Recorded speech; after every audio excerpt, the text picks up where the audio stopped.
Family. Oh, Kelly hit me up. Yeah. So yeah, that's what brought it in my Right. purview, you know what I mean? But people, today I'm joined by Pat Longstreth. Longstreth, is that how you That's right. You said it correctly. blended? It's a British name, by the way. Ah, okay. Right. So yeah, we're talking to Pat about his new documentary, Iron Family. Pat, welcome to the podcast and thank you so much for your time. How are you doing today? Oh, I'm great. I'm great. My voice is a little sore. I've been doing a lot of talking the last few weeks, but I'm okay. I got a cup of tea here, so I should be able to make it through. Good stuff, man. Good stuff. Yeah, no, I checked out. It's a really interesting documentary, man. And I like the fact that, you know what I mean, you show everything, right? Which makes it really interesting because you get more of a sense of who everyone is, you know, rather than just try and keep it all, you know what I mean, just like cut out anything that might be a bit off or anything, you know what I mean. You get that openness Yeah, from I it. appreciate you noticing that. Yeah, we did with Jasmine, our main character, and Chad, her brother.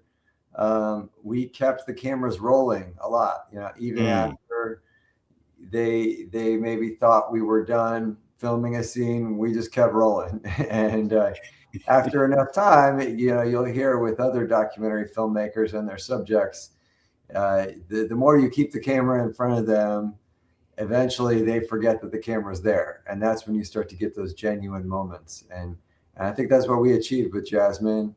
mm. She has Down syndrome, and she's very open and honest with everybody, which is great. And right from the start, you know, I knew she was a star because she's behaves the same on camera and off camera. You know, Yeah. like I'm not that way. You put a camera in front of me and I change into a completely different person. But Jasmine is just authentic in any situation, and so that makes her an easy and perfect person to make a film about. Awesome. I mean, when you like looking at your career and everything like that, you started in visual effects, Hmm. and it looks was your first feature film a horror? Well, this Iron Family is my first feature film that I've directed, but you know, I've worked on dozens, probably hundreds of films actually, Mm, as an editor and visual effects and graphics, and you know, I've even just done camera work on a lot of films, and so I've worn a lot of hats on different features, scripted films, and documentaries. I worked in live news for a few years, NBC nightly news here in the U.S. I worked on political commercials. I worked on local TV shows. You know, I've done a lot. I've been working in film and TV for 25 years. But yeah, this is my first breakout feature, I guess, if you will. It's 90 mm. minutes, and it's filmed mostly by myself and my wife. And we just stumbled into it and decided it was time for us to make our first feature.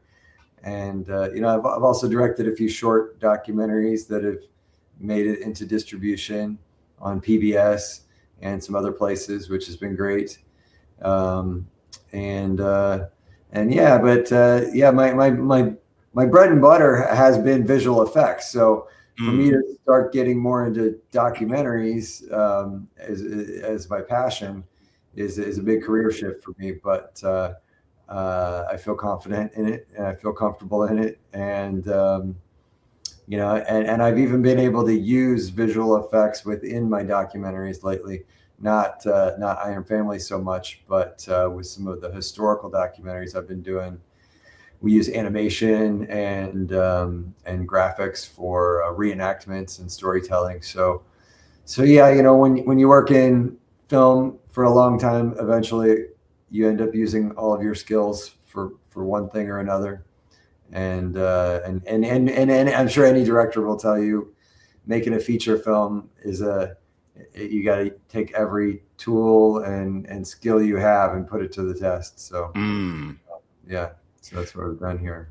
Yeah. So how did this, come about? Because yeah, it's kind of different to all your previous work.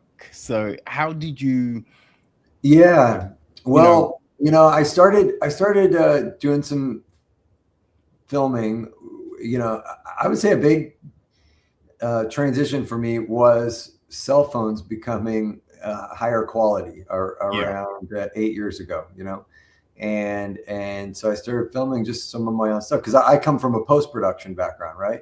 So I was always depending on a professional cinematographer to bring me some great footage to work with, and I never thought that I had the skills to take professional photos or videos. Mm, And but then I started playing around with my iPhone probably 2015, or 2016, yeah, like really 10 years ago, just filming some of my own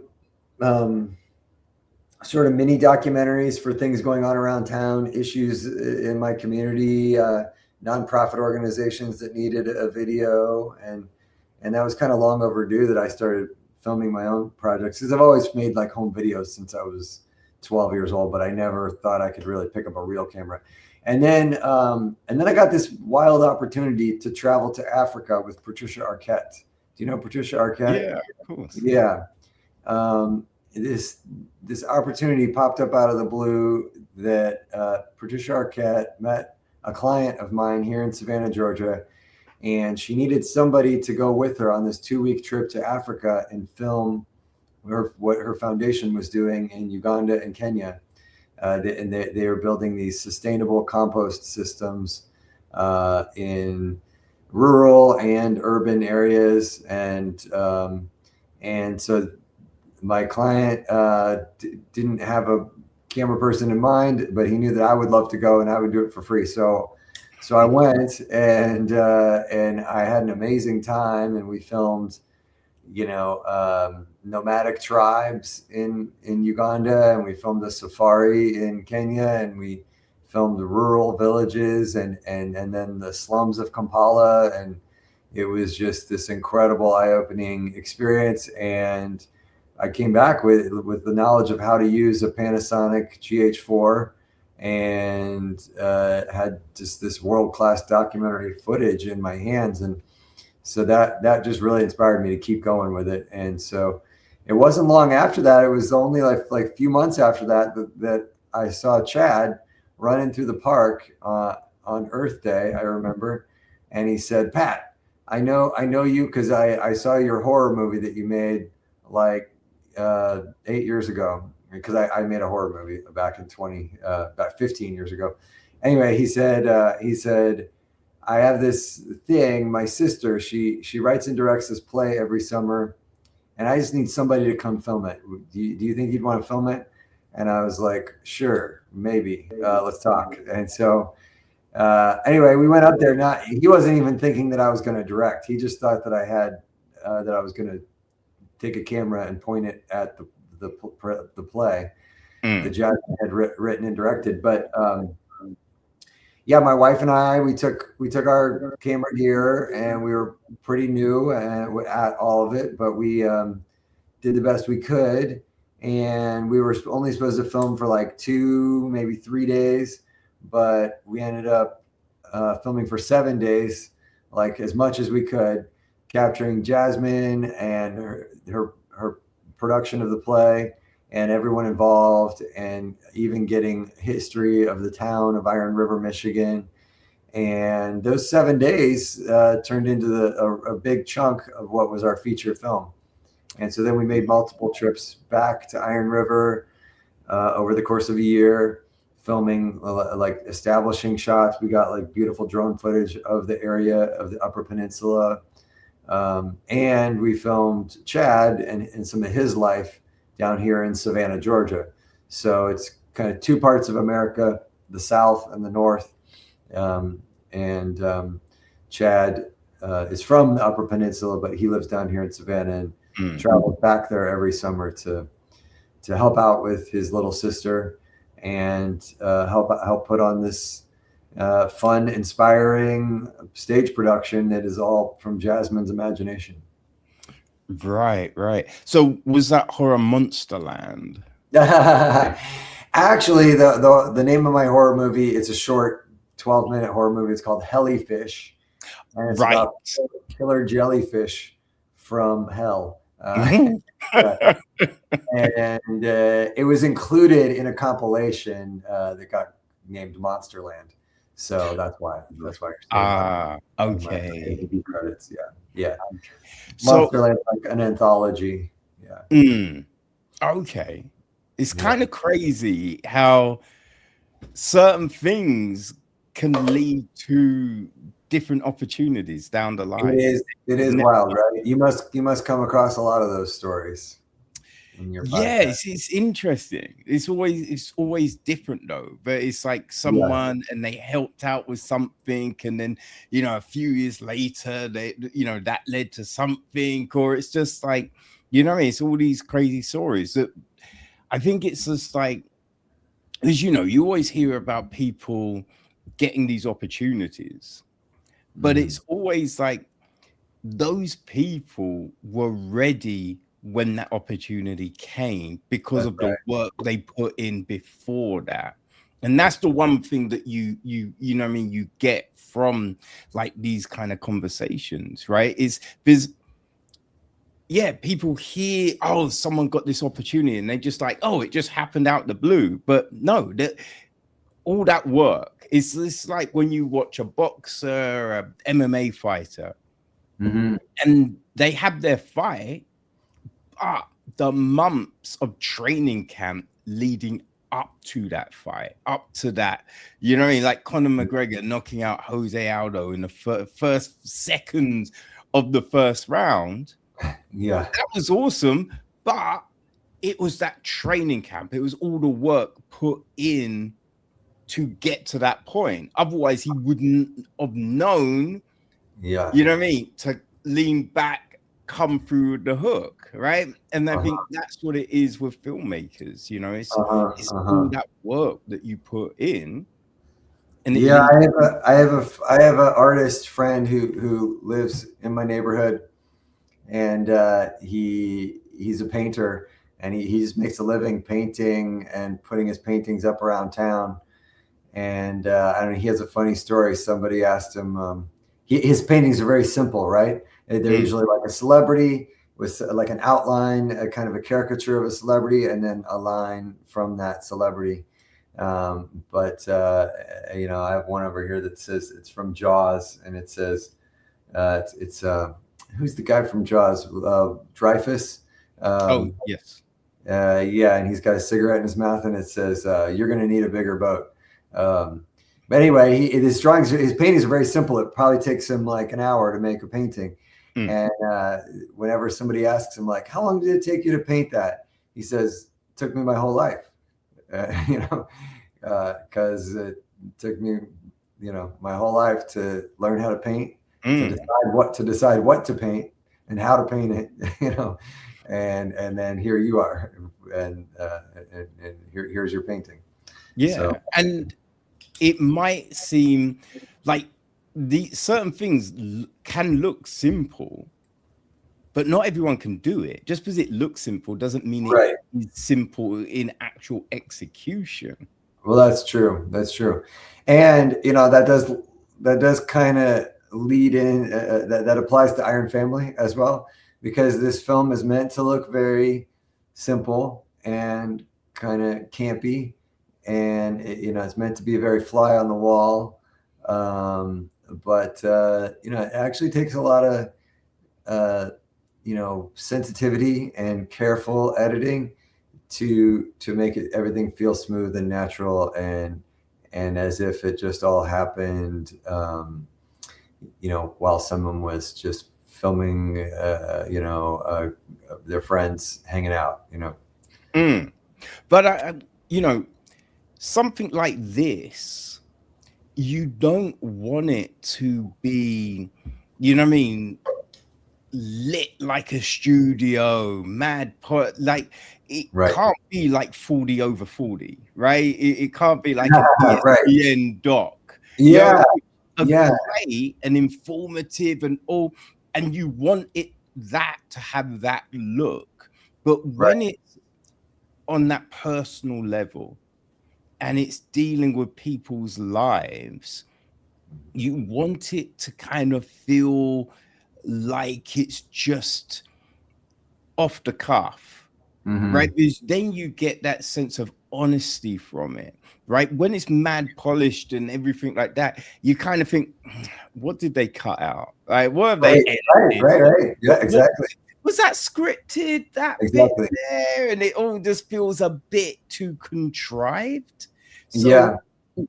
Well, oh, like almost all of our film is kind of natural light or just the light that was in the room. You know, maybe we would turn on a lamp over here or move a lamp a little closer to somebody, mm, or I might even like if somebody was having a conversation, I might tell them to, hey, could you move over to that side of the room so we can get a little more light on you guys? But we almost never set up a light, for example, and.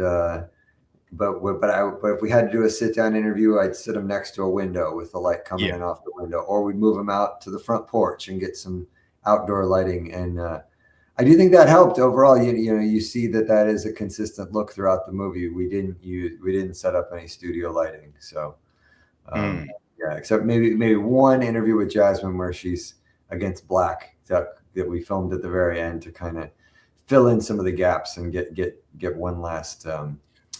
You know, insight from Jazmine. But other than that yeah. one, you know, setup, everything is very in the moment in their house or on their porch or around town. It, that's the one where she's wearing, I mean, like a blue dress and a reddish kind of Scarf, yeah, cardigan. yeah, yeah, yeah, yeah, yeah, yeah. Mm, mm. That was kind of our interview that we did near the end where I was just like, all right, Jazmine, we need to get the story straight on a few things here. When Nice. did you first fall in love with Billy? You know, Okay, yes, you because know, it makes sense that that was shot at the end because all the Billy stuff, and then like this that's been cut up and used throughout, and mhm. then, you know, we get the kind of stuff about Billy, but then there's more stuff about Billy later on, and you're just like, yo, I thought she was over Billy, and then it's just like, okay, No, she's still not over Billy. no, So no.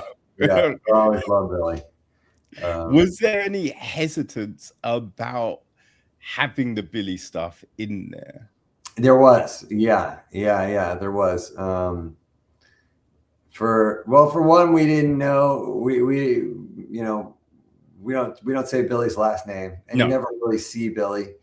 You can't distinguish who Billy is. So no. we had to make sure that we weren't revealing his identity. Number one, and we had to really work with Jazmine. You know, we checked in with her many times and showed her a rough cut and then a final cut, and she said she was okay with it, um, and she was happy to be kind of vulnerable. We explained that like that this Billy storyline is part of her character, and really it's amazing because we filmed most of this 6 years ago, and Jazmine in a lot of ways I mean, she's still same old Jazmine, but she's changed a bit, just as Mm, anyone would change over 6 years. So it's funny, you kind of look at someone as they were captured at a certain point in time, and then they're not that same person, yeah.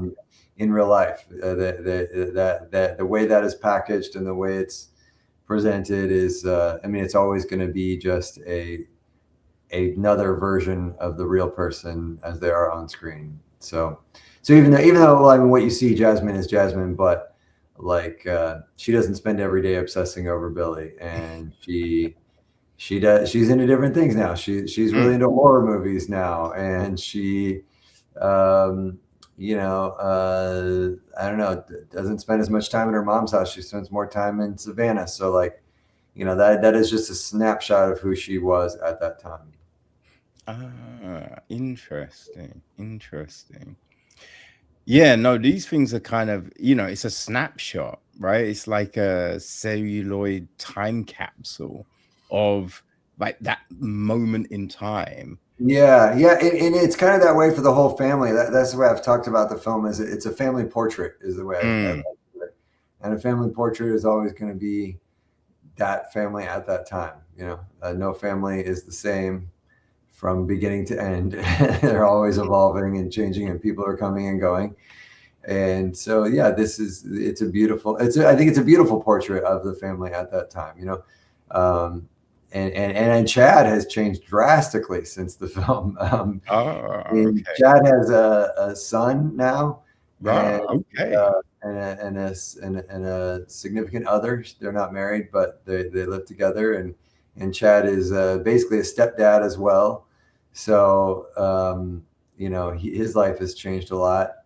And then I've had two kids since making the movie. So you know, yeah, and then two of the people in the film that are in Jazmine and Chad's family have passed away. Um, so yeah, you know, it's just like that portrait we got is a beautiful, nice thing that we have, and we're glad we all have it. And you know that will never be exactly the same again. Mm. But yeah, now they're, captured. And it's that, Yeah, you've exactly, got those memories of them. exactly. Nice. So when Chad hit you up about filming the production, was it essentially at first going to be just filming the production? Yeah, that was the idea. We were just going to set up, you know, maybe two or three cameras around the stage and film the play itself. That was going to be the idea. And Right.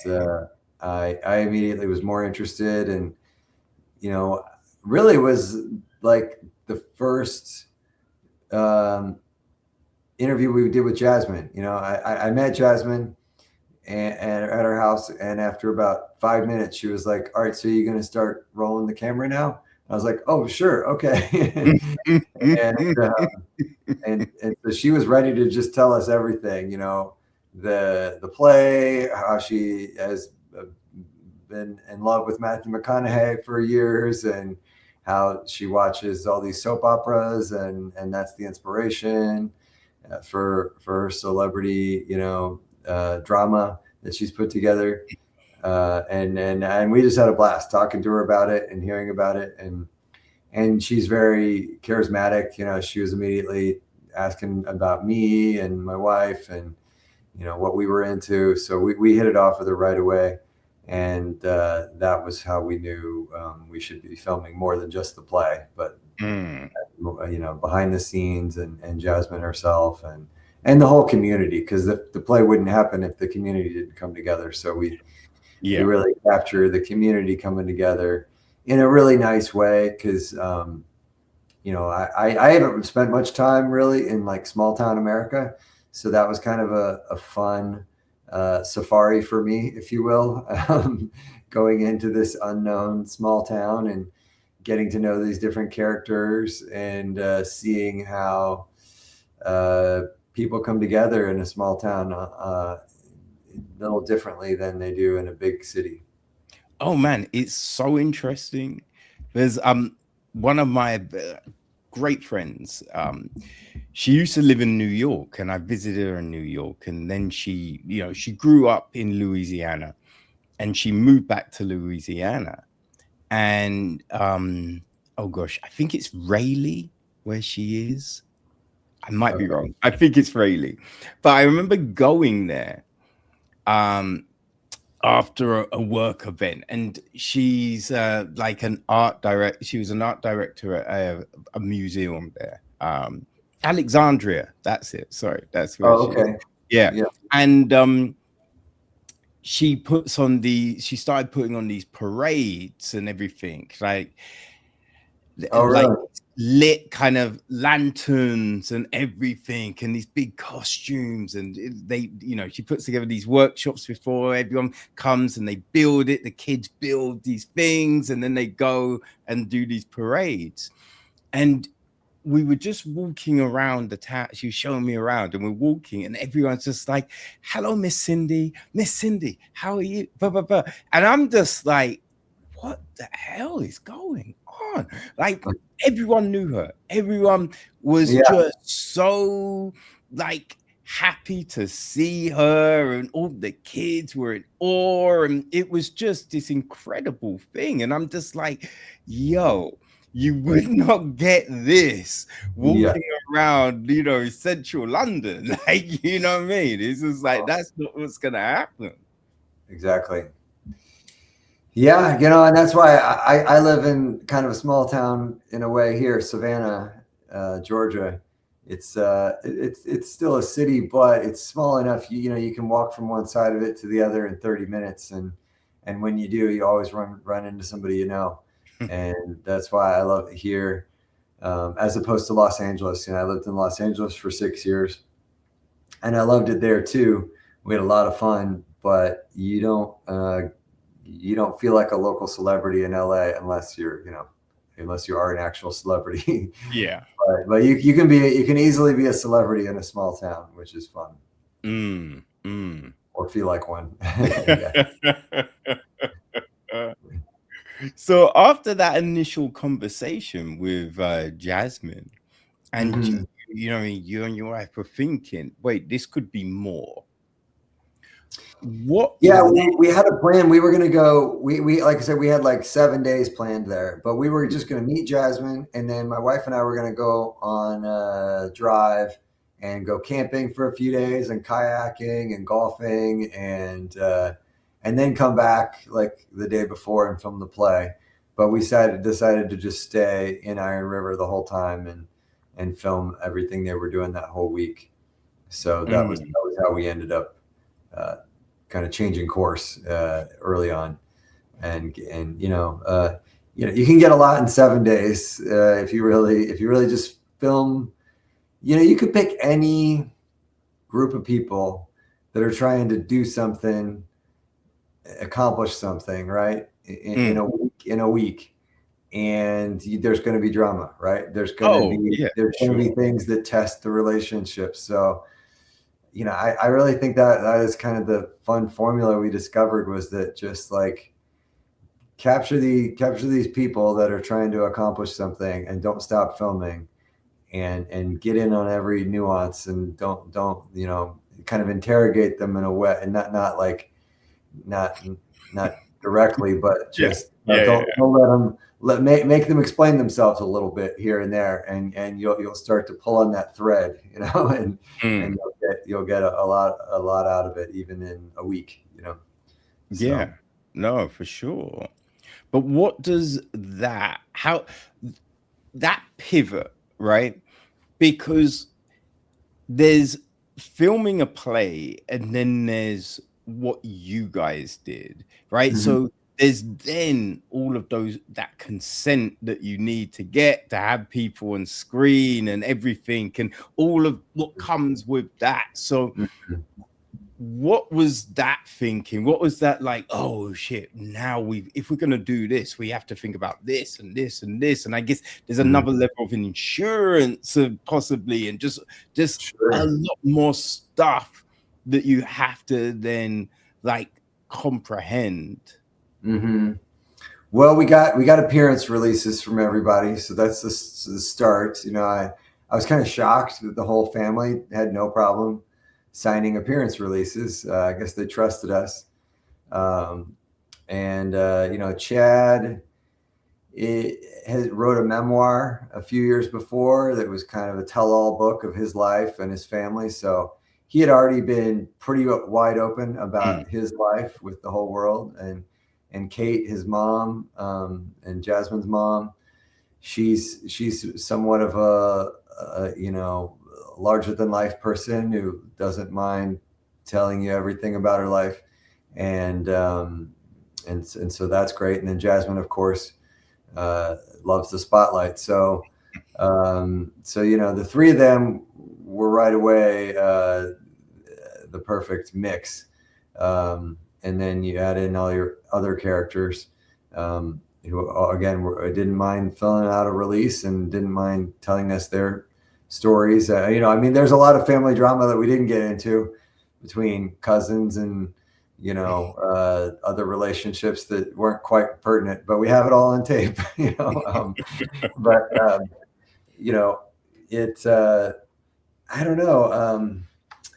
I think the question for my wife and I was, are we trying to make like a 15-minute little fun short film here, or are we going to really try and go for this and actually come up with 90 minutes, like a full feature?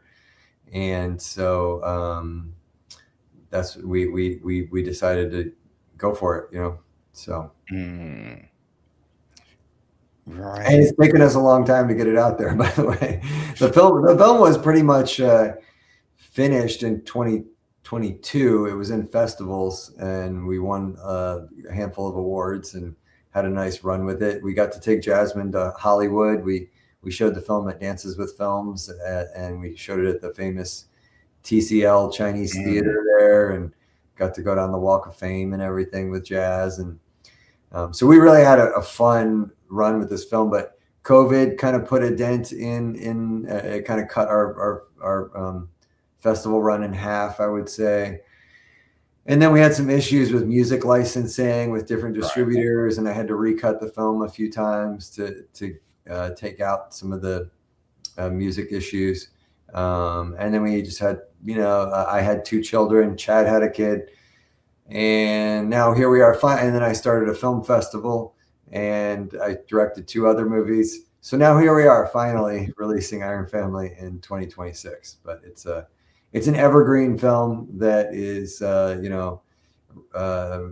just what the world needs right now, as much as it needed it when we started making it. Yeah, I mean, what was that like for you? You know what I mean? Finishing it, having that even if it was truncated festival run, and the success within that festival run, and then things kind of closing off a bit. Like, was there any kind of doubt that the film would actually be able to see the light of day? Well, I always knew. I always knew that I had the film. I have the film on my hard drive. I have a backup of it on another hard drive. We're not going to lose the film, right? And so, a couple of years went by, and it's like the beating of the telltale heart. It's just like knocking in my closet, in my cabinet over here. Like, I know the film is still over there on the hard drive. It's going to get out there eventually.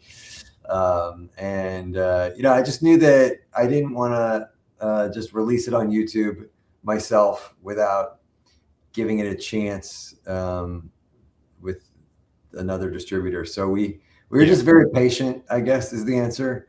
And we took our time. And even with our distributor Under the Milky Way, we had to go through several phases of making sure it went through all the technical checks and all that stuff. So, even as like a visual effects person who's worked on big blockbuster movies, there's nothing like having to tech check your own film. There's just there's like, oh, this or that shot was not at the right frame rate. We had to go back and reinterpret it and export the whole movie again, or some titles were in the wrong spot or something. So it was just a long process of finally getting it out there. But I guess it just took patience and knowledge that people were going to want to watch it once it's finally out there. Yeah. Now, with because Chad hit you up and was like, can you film this play? At what point did you kind of go, be interesting following Chad a bit as well as part of this. Mm-hmm, mm-hmm. Yeah, well, trying to remember like kind of the defining moments. Chad's a really interesting character in the film because he's just coming off of a breakup, and he's 48 years old and single with no kid, and he is aspiring. Well, he is a writer and a poet, but he aspires to be, maybe a little bigger than he is at the moment there. And he's also sober. He's a guy who's been sober for 37 years now. So he's got an interesting childhood and adolescent years where he got too involved with drugs and alcohol, and then had to become sober. And it turned out that was a surprise to me, actually, that Jazmine was a big part of why he became sober. And so that was a really interesting, exciting detail that we learned that he didn't really share with us until they sat down with Carolyn, his past sobriety counselor. Yeah, I mean, I think Chad is very entertaining in himself, but then you put Chad next to Jazmine, and they're quite a fascinating odd couple, right? Like you wouldn't look at the two of them and be like, "Your brother and sister?" What? And they don't have the same dad either. They're half brother and half sister. So that's another part of the story. So I think another big theme of the film is fatherhood and looking for a father figure when you've lost a father figure. And so that was the case for Chad growing up, and the case for Jazmine as well. And Chad sort of acts as Jazmine's father at times. So we explore all those themes throughout the film. Yeah, it was an interesting dynamic when you just saw everything.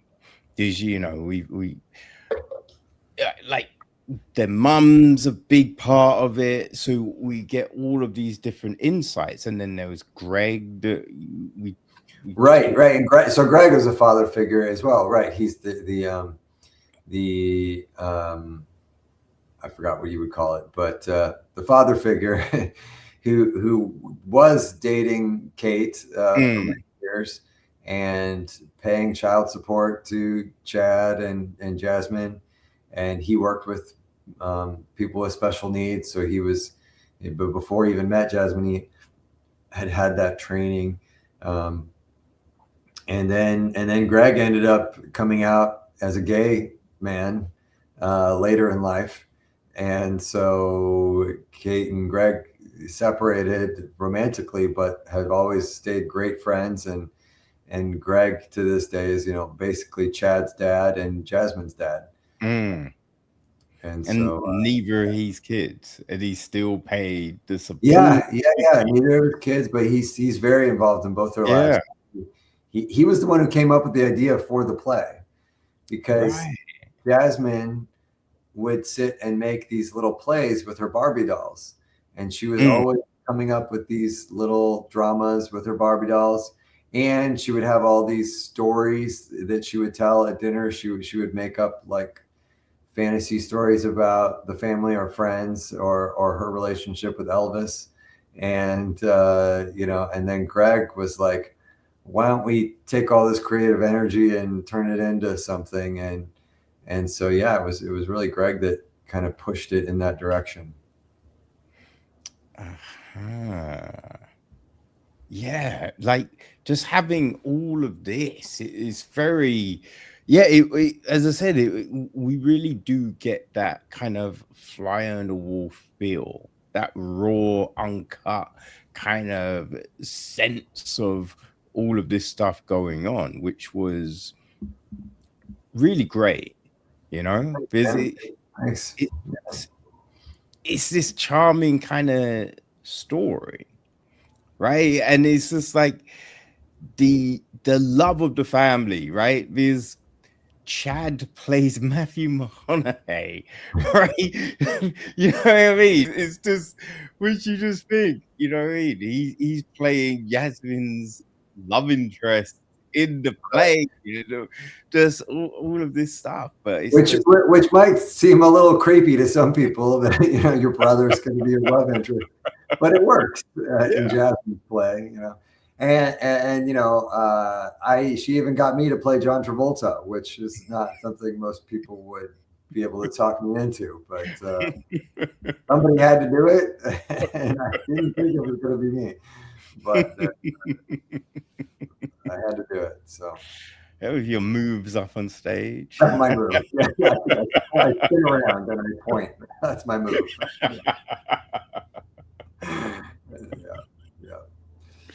Yeah, it was just, because just hearing all the different things that Jazmine wants to do, right? And some of the things that just change a lot when she's just like, my biggest dream is opening a cupcake shop, and Jad's like, wait, what?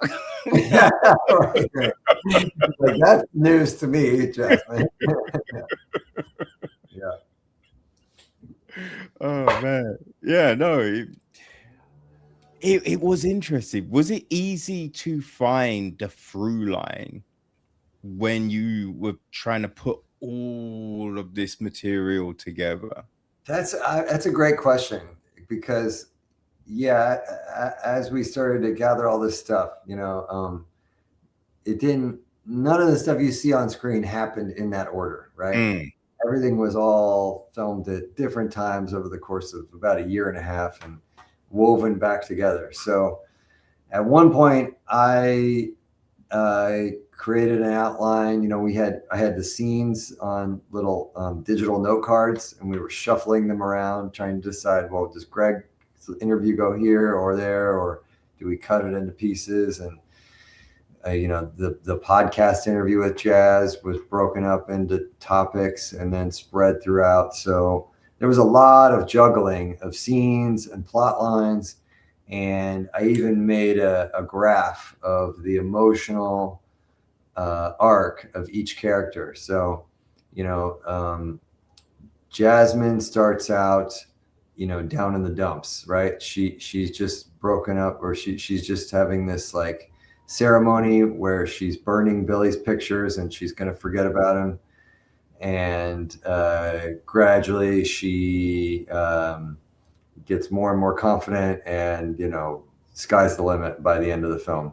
And then Chad's arc is a little different. He is kind of okay at the beginning, kind of hopeful, and then it's revealed that he's actually dealing with some like personal loneliness maybe. But then by the end, he kind of joins Jazmine and becomes good again. And then Kate has a little bit of a different arc too. Like she's dealing with some health problems that we get a little glimpse of. But then, and she we're not sure if she's going to make it to the play or not. She makes it too. So they kind of all come together at the end. But like timing wise, they're at different points throughout the movie. So, but Greg's different. Greg is just the steady rock. Yeah. Greg doesn't change. Greg is a stable guy from the beginning to end. He is like the Zen character that keeps it all together no matter what's going on. Yeah, and just helping her edit, and I think challenging her on lines and things like that, which was nice to see and everything. And that was a scene, by the way. That was somewhat of a reenactment, actually. Right. So we went to Milwaukee, where Greg lives, and we set up the Zoom session, and we had them talk through the script, even though we had already seen them perform the script. So that's why that was. But it's funny, like they both did it naturally. I was like, just talk about this script the way you guys, as if you're still writing it for the first time, and that's what they did. So yeah.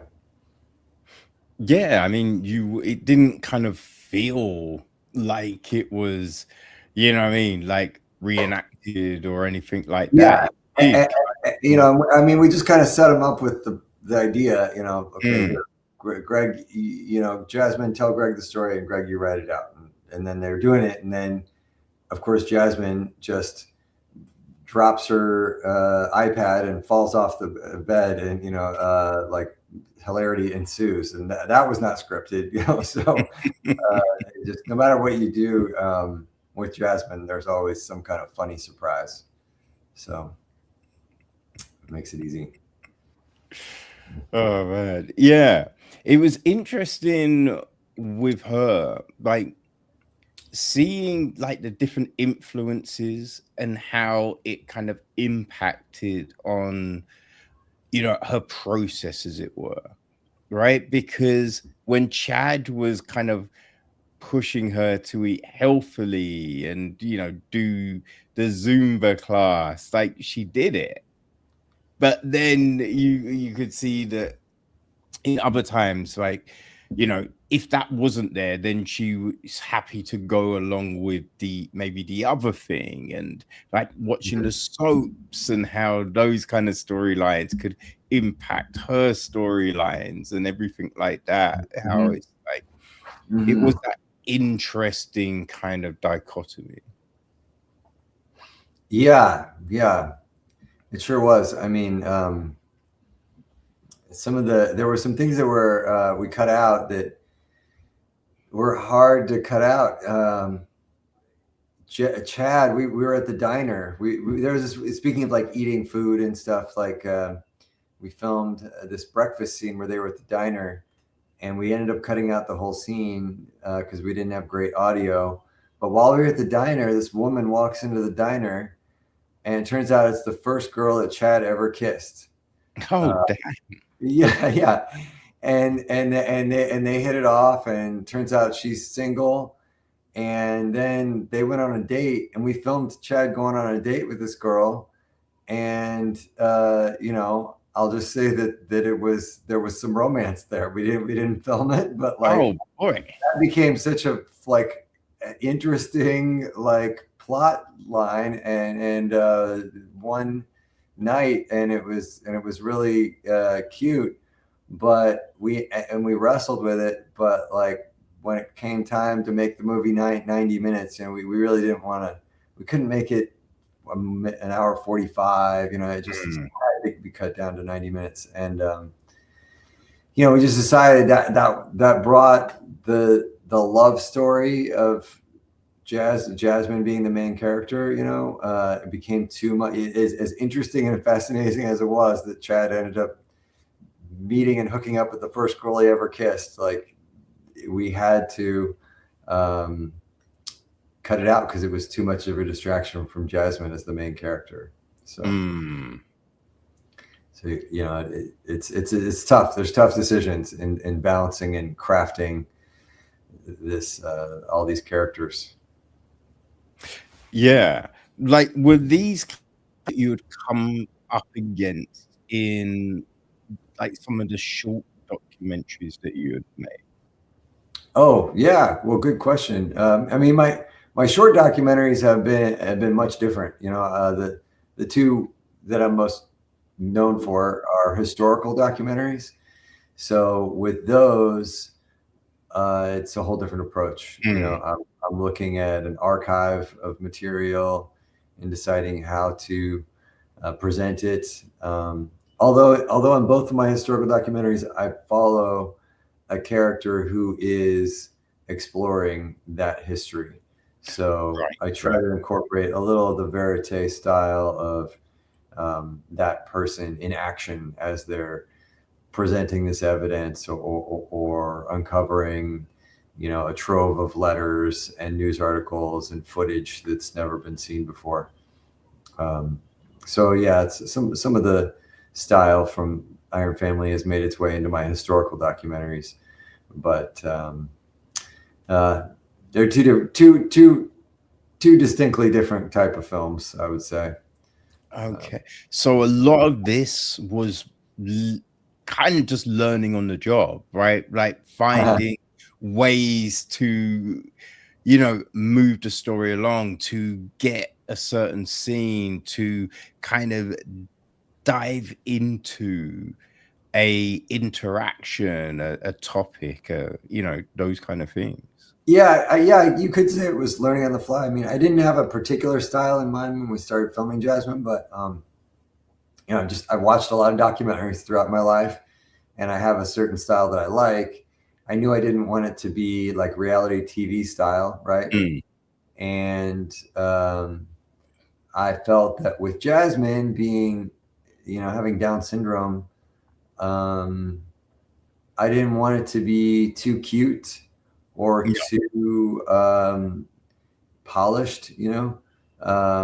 And Jazmine's humor, just her unique humor, doesn't lend itself to overly cute. You know, she'll curse, she'll tell a dirty joke, Yeah.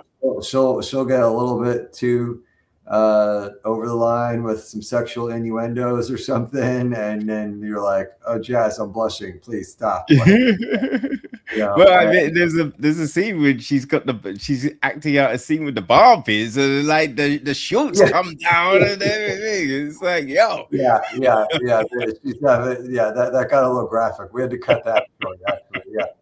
So, you know, just like this can't be G rated. This can't be. This got to be PG-13 at the least. You know, mm, and so we had to. Yeah, you know, keep it real and or make it feel real at least. And so that's why I guess that's why I made some of the decisions to do it in the style we did. yeah, like there's a UK documentarian, and it does have a kind of a Louis Theroux feel to You it. think? Oh well, that's quite a compliment. Louis Theroux is one of my big heroes. Now Louis Theroux, though, he's more of he puts himself in front of the camera, though, so that's a different Yes, I style. think that's the difference. You are just following the characters, and yeah, he'll be, you know, like in his interviews, he's there as part of the interview. You know what I mean? Where it's just like Right. you can do the interview where you're asking, you know, you might ask a question, but you're not seeing you ask that question, right? We're having Mhm. people react to the prompt or anything like that. Mhm, So mhm, there is mhm. that difference, but I think Well, he kind of I guess maybe the thing I might have a little bit in common with Louis Theroux is just that his subjects continue to tell the story on their own terms, you know, mm, unscripted or unprompted. Even Louis Theroux will just be like, "Let the camera keep rolling," basically, and yeah. that's Iron Family as well. Yes, that honesty, right? Right.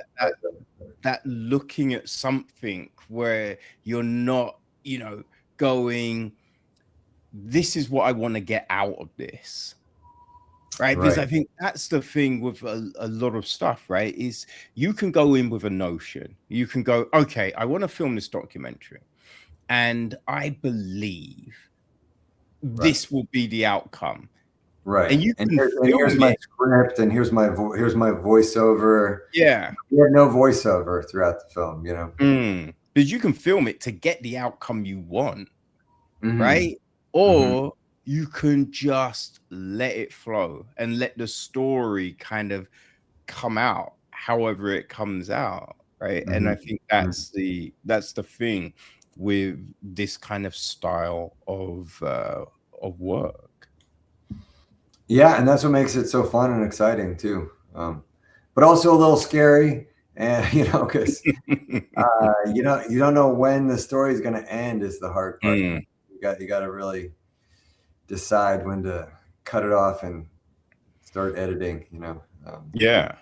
I mean, what was that like, right? So you're filming everything, the play, it's easy with the play because the play is done, right? But when did you go, okay, I think we've got everything? Or is it literally just a case of, well, that's our 7 days? You know what I mean? Like, I think we're done. Yeah, well, we talked about a lot of different paths for the film. We were trying to put Jazmine on some blind dates and see if we could like create this whole storyline of Jazmine falling in love that was parallel to the play, but that didn't really pan out. And then,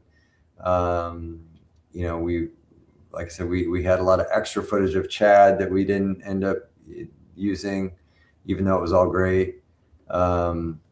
So yeah, I think it just came down to finally, after it must have been 30 some days of shooting over the course of like a year and a half, and knowing that we had a lot of great footage and a lot of great moments. Really what it came down to was like we would edit as we go. So if I had an hour of filming or an hour and a half of filming with them, I would right away the next day go in and edit as much as I could down to like a 3-minute scene, Right.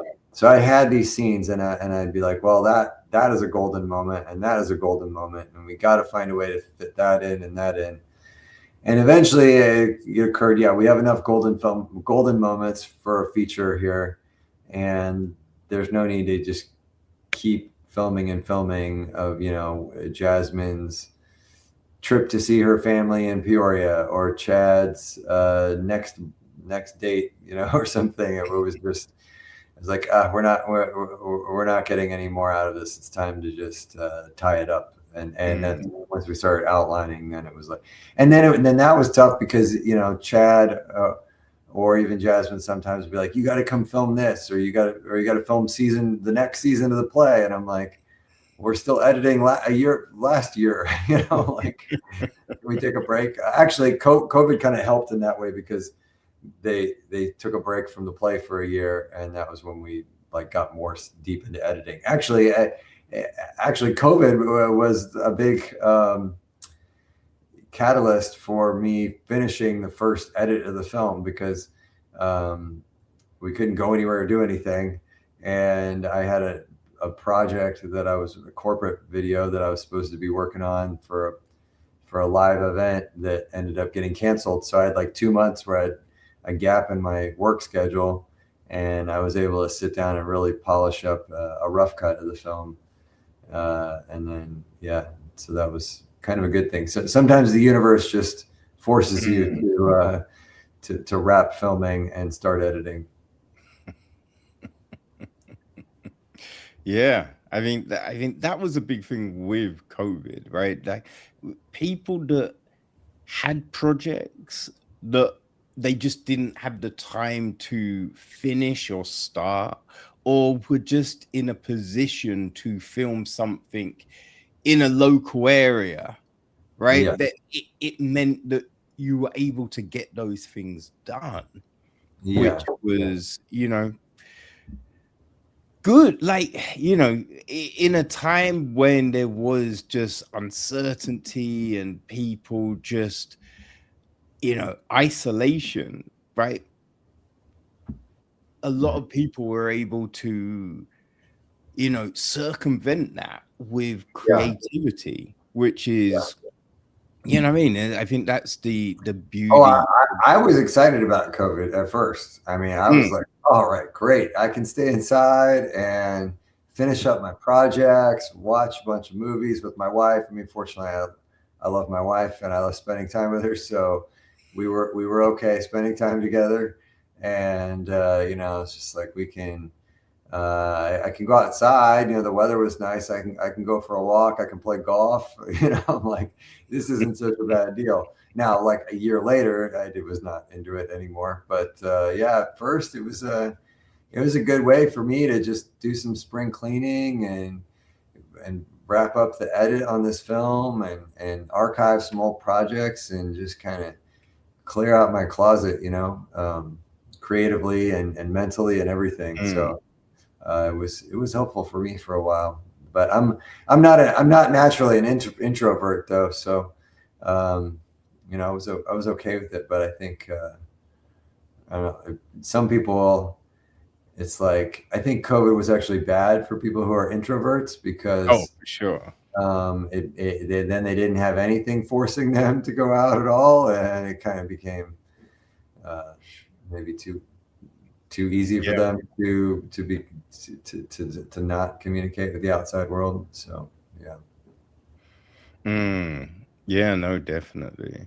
Definitely. And it was bad for extroverts too. They hated it as well. So pretty much everyone hated COVID, but there were some little silver linings in there. Yeah. I mean, we got some interesting work from Yeah. it, which Yeah. is, you know, great. Yeah.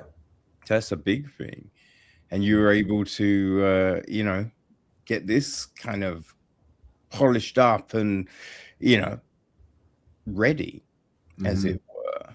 Like, when did you, because, you know, you're filming, you've got everything, you get that cut done, but that's not it, right? Like, that's the thing. It's just, then it's finding, you know, distribution, getting into festivals, it's thinking of the name of the thing, right?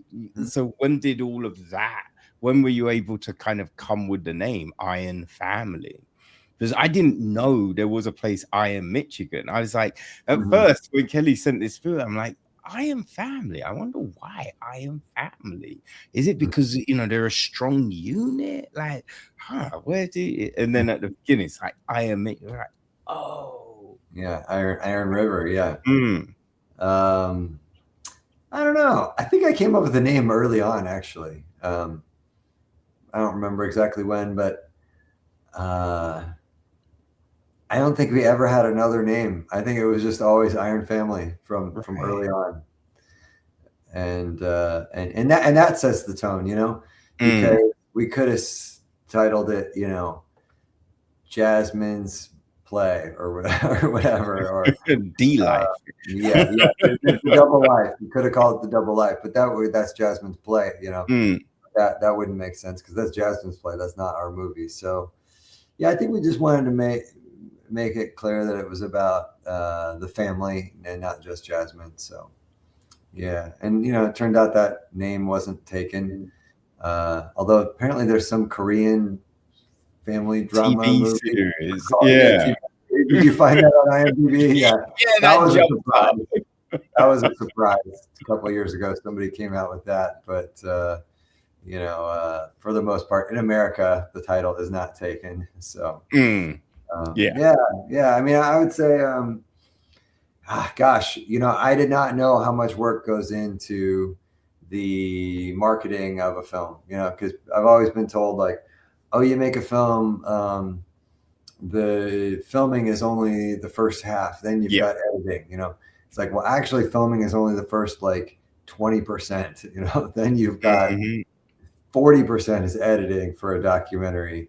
Then, you know, another 40% is festivals and distribution and marketing and posters and graphics and social media. And I mean, it's a lot. It might be 75% is just the marketing when you're doing it all yourself, especially, you know. So yeah, I mean, fortunately, this distributor we found has really been helpful in just getting it onto the platforms for us and helping us set up some interviews and some exposure. So all things I couldn't do by myself. So we're very fortunate to be at this point. Good. Yeah, that's good, man. Like, what is this process kind of given you in terms of your filmmaking, right? And the confidence to direct and, you know, really steer from the front, as it were. Yeah, well, I would say it has given me confidence and knowledge that and an awareness of life and stories where I feel like I could make another one. But it has also given me an awareness of how much work goes into a film. So I'm going to be more selective I was selective when we picked this, but you know, I got to really make sure I'm certain before I make another feature that, hey, this is a film that can I see myself working on this when I'm 52 years old, because it might be another 7 years before I finish this feature. Mm. Oh, I think we have a bit of Oh, I'm Wi-Fi. back. Splendid. No worry. Okay, yeah. I mean, I think that is the thing, isn't it? Right? Finding the right things to work on. And like, do you have a sense of the type of stories you really want to tell? Well, lately I've been working on historical documentaries, and I've really been enjoying it. And I think it's a whole unexplored area of well, I mean, it's explored, but it's growing in a way that people don't know necessarily right now. There's so many creative historical documentaries that are being made, and Mm. so that's why I put together this festival called the Hindsight Film Festival, and it is America's first major film festival for historical documentaries. Ah. We got sponsorship from the Ken Burns Prize for Film, and we just finished it up here 2 weeks ago in Savannah, Georgia. You can check out hindsightfilmfestival.com, and it's we had 15 feature films and 30 short films, and we had a lot of directors and filmmakers here. We had a Peabody winner, a couple Oscar winners, several Emmy award-winning filmmakers here to present their films, and we had student films. So that's become my new passion, really. And Mm. I think if there's any way I can in the future incorporate more of this, natural style of filmmaking, documentary filmmaking, along with historical lessons, that would be my goal. But I don't know what the topic is yet. It's to be determined. For right now, I just this festival has been my main thing for the last year, and I've really had a lot of fun just curating films, kind of like what you're doing. Um, finding out how these films came about and exploring um, each of these directors' stories. So that in itself is a piece of art, right?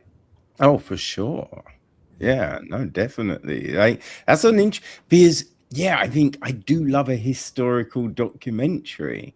And I think the really interesting thing about, history and all of that is a lot of things we thought we knew.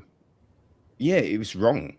You know what I mean? Like, especially when you look at Egypt, right? Yeah, Like yeah, so much of that stuff has changed over the years, right? I think they found that the sphinxes, that there is two different timelines on that production. Like the lower half was built at a different time to the upper half, right? yeah, Which is crazy. They found water erosion on them. So, I think they know that that area used to be like the Amazon at one point. So there's all of this wow, yeah, that no one knew, right? No one talked about in early documentaries. It was this, slaves built the pyramids. Now they don't think slaves built the pyramids at all because of the craftsmanship and everything like that. So it's just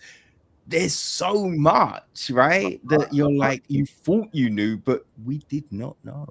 yeah, yeah. And there's so many new ways to find out information now, like you said, with forensics or new archival things that are being uncovered or restored, or just photo analysis or whatever it might be, or people coming forward and telling their story 50 years later, Yeah. on their deathbed, telling you what really Mm. happened, in Vietnam or World War II, or I mean, yeah, you see, I'd watched a documentary the other day about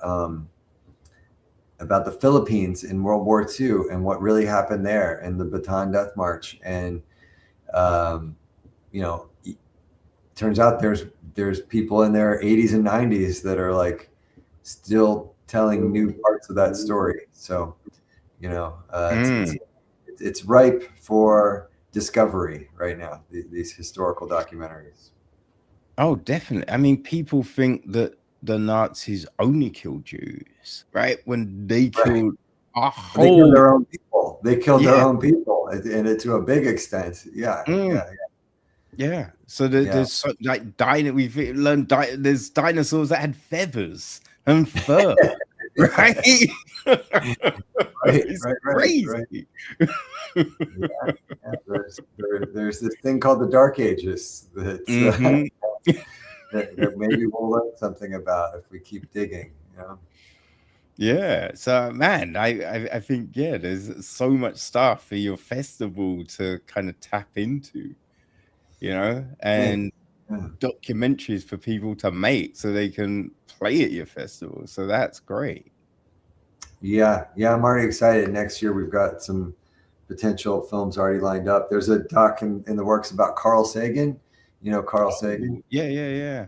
There's a biopic about him that I'm hoping we'll show next year. But yeah, man, check out hindsightfilmfestival.com. I'll send you a passcode. The virtual festival is up through Sunday, so maybe watch some of the short films, even if you don't have time for a whole feature, because they're Yeah, really yeah, no, I definitely, that would be super interesting. If I can't cover much this year, definitely next year we'll Echo Chamber Festivals. We'll do a thing on it for sure.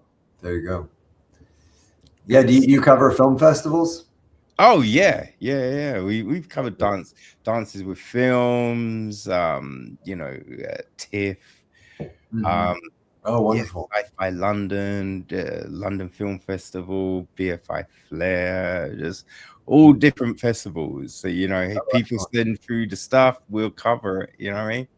Excellent. All right. Well, you got an invite to Hindsight Film Festival 2027. So put it on your Outstanding. calendar.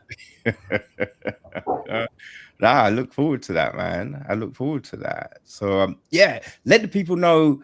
Um, right, so there's hindsight. So how can people follow that? And how can people follow you?